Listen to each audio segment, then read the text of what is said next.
Hi friends, welcome to Aadish சமையல். இன்றைக்கி நம்ம பார்க்க போகிறது தீபாவளி ஸ்பெஷலாக ஒரு காரா பூந்தி ரெசிபி தாங்க பார்க்க போகிறோம்.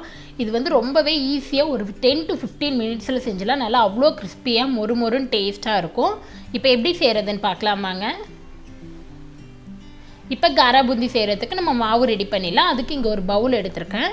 இதில் 1 கப் அளவு மாவு சேர்த்துக்கலாம். உங்களுக்கு எவ்வளோ குவான்டிட்டி தேவையோ அந்தளவு நீங்கள் எடுத்துக்கலாம். நான் வந்து ஒரு மீடியம் சைஸ் கப்பில் 1 கப் அளவு மாவு எடுத்துருக்கேன், கடலை மாவு. அதே கப்பில் 1/4 கப் அளவு அரிசி மாவு சேர்த்துக்கலாம். 1 கப்பு மாவு எடுக்கிறீங்கன்னா 1/4 கப் அளவு அரிசி மாவு சரியாக இருக்கும். இதுக்கு தேவையான அளவு உப்பு சேர்த்துக்கோங்க. காரத்துக்கு தேவையான அளவு மிளகாய்த்தூள், நான் காஷ்மீரி மிளகாய்த்தூள் சேர்த்துருக்கேன். இது வந்து நல்லாவே கலர் கொடுக்கும். இதோட கொஞ்சம் பெருங்காயத்தூள் சேர்த்துக்கலாம். இது எல்லாத்தையும் சேர்த்து விட்டு நல்லா மிக்ஸ் பண்ணி விட்டுருங்க. மாவில் எந்த கெட்டியும் இருக்கக்கூடாது. அந்த மிளகாய்த்தூள், உப்பு எல்லாமே அரிசி மாவு, கடலை மாவு எல்லாம் ஒன்று சேர்ந்து வரணும். இப்போ எல்லாத்தையும் சேர்த்து விட்டு நல்லா மிக்ஸ் பண்ணியாச்சு. இதில் தேவையான அளவு தண்ணி ஊற்றி நல்லா நம்ம பஜ்ஜி மாவு மாதிரி கரைச்சி எடுத்துக்கலாம்.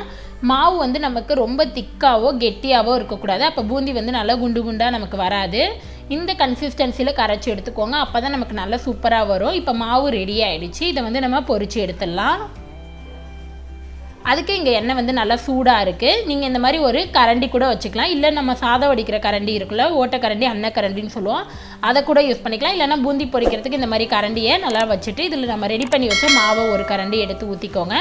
ஊற்றிட்டு இந்த மாதிரி தேய்ச்சி விடுங்க. பூந்தி வந்து போட்டது நமக்கு நல்லா மேலே எழும்பி வரணும். அந்தளவு எண்ணெய் வந்து நல்லா சூடாக இருக்கணும். தேய்க்கும் போது அடுப்பை மீடியம் ஃப்ளேமில் வச்சுட்டு தேய்ச்சி விடுங்க. இப்போ இது நல்லா கிறிஸ்பி ஆகி செவந்து வரணும். இப்போ பாருங்கள், நம்ம தேய்ச்சி விட்டாச்சு. இது நல்லா பபிள்ஸ் எல்லாம் அடங்கி கிறிஸ்பி ஆகி வரட்டும். இப்போ நல்லா செவந்துருச்சு. நம்ம கரண்டியில் இந்த மாதிரி அரிச்சு சவுண்டு வரணும். நமக்கு நல்ல மொறுன்னு அந்த கிறிஸ்பினஸ் சவுண்டு வரணும் தட்டி பார்க்கும்போது. இப்போ இந்த ஸ்டேஜில் அரிச்சிடுங்க. இதை வந்து வேறு ஒரு பிளேட்டில் மாற்றி எடுத்துடலாம். இதே போல் நம்ம எல்லா பூந்தியும் பொரித்து எடுத்துடலாம்.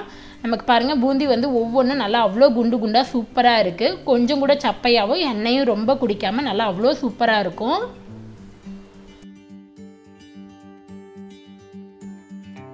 இப்போ பூந்தி எல்லாத்தையும் பொரித்து எடுத்தாச்சு. அதுக்கு கடலை வறுத்து எடுத்துக்கலாம். நான் இங்கே ஒரு சின்ன சைஸ் கப்பில் கடலை எடுத்திருக்கேன். நான் வறுத்த கடலை எடுத்திருக்கேன். நீங்கள் நார்மலாக பச்சை கடலை கூட எடுத்துக்கலாம். இதை வந்து எண்ணெயில் போட்டு நல்லா செவந்து வர்ற வரை வறுத்து எடுத்துக்கலாம். இப்போ இங்கே கடலை வந்து நல்லா செவந்துருச்சு. ரொம்ப நேரம் விட்டுறாதீங்க, காந்திடும். நமக்கு அந்த டேஸ்ட் வந்து ரொம்ப மாறிடும். இதை எண்ணெயிலேருந்து ஸ்ட்ரெயின் பண்ணிவிட்டு வேறு ஒரு பிளேட்டில் மாற்றிடலாம்.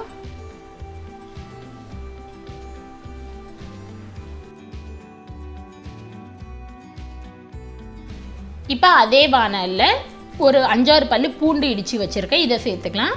இதோட கொஞ்சோண்டு கருவேப்பிலை சேர்த்துக்கோங்க. இதை சேர்த்து விட்டு அடுப்பை ஆஃப் பண்ணிவிடுங்க. இது ரெண்டும் நல்லா கிறிஸ்பி ஆகி வரணும். நம்ம இந்த மாதிரி காரா பூந்தி மிக்சர்லாம் செய்யும்போது பூண்டு சேர்க்கும்போது ரொம்பவே ஃப்ளேவர் டேஸ்ட் நல்லாயிருக்கும்.